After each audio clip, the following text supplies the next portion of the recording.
미국 서부의 워싱턴 알래스카에서 치러진 민주당 대선 경선에서 버니 샌더스 후보가 압승할 것으로 예상됩니다.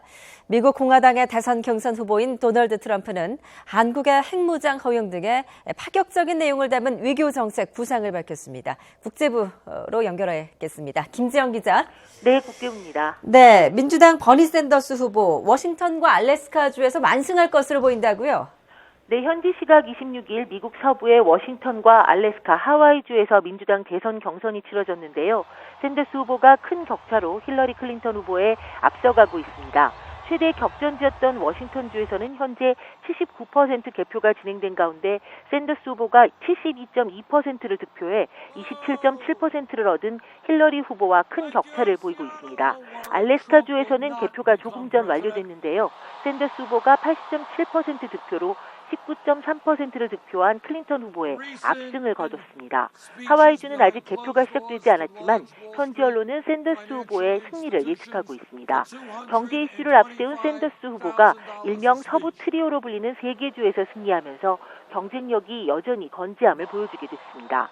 반면 조기에 승부를 확정하려는 힐러리 클린턴 후보의 독주는 속도를 다소 늦추게 됐습니다. 하지만 지금까지 확보한 대의원 숫자에서 샌더스가 힐러리에게 크게 밀리는 데다가 서부 세 개 주 대의원 숫자가 많지는 않아서 현실적으로 격차를 좁히기는 어려울 것이라는 전망입니다. 네, 미국 공화당 대선 경선 후보인 도널드 트럼프 연일 파격적인 언행을 일삼고 있는데 네. 이번에는 자신이 대통령이 되면 한국의 핵무장을 허용하겠다 이런 구상을 밝혔다고요?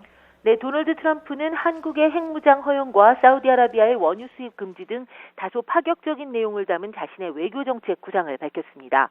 현지 시각으로 25일 트럼프는 뉴욕타임스와의 인터뷰에서 자신이 대통령이 되면 펼칠 외교 정책 방향에 대해 설명을 했는데요.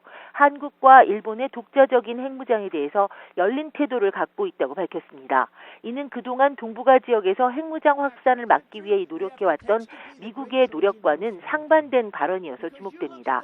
트럼프 후보는 또 주한미군에 대해서 방위비 분담금을 높이지 않으면 철수할 수 있다는 종전의 입장을 되풀이했습니다.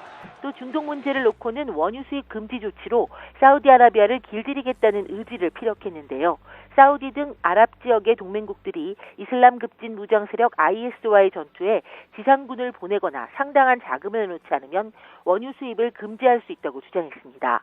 트럼프 후보는 자신의 외교 전략의 핵심이 고립주의가 아니라 미국 우선주의라고 설명했습니다. 인터뷰를 진행한 뉴욕타임스는 트럼프가 인터뷰 내내 자기 생각을 명확하고 이해하기 쉬운 방식으로 풀어냈지만 잠재적인 결과에 대해서는 고려하지 않은 것처럼 보였다고 덧붙였습니다. 지금까지 국제부에서 YTN 김지영입니다.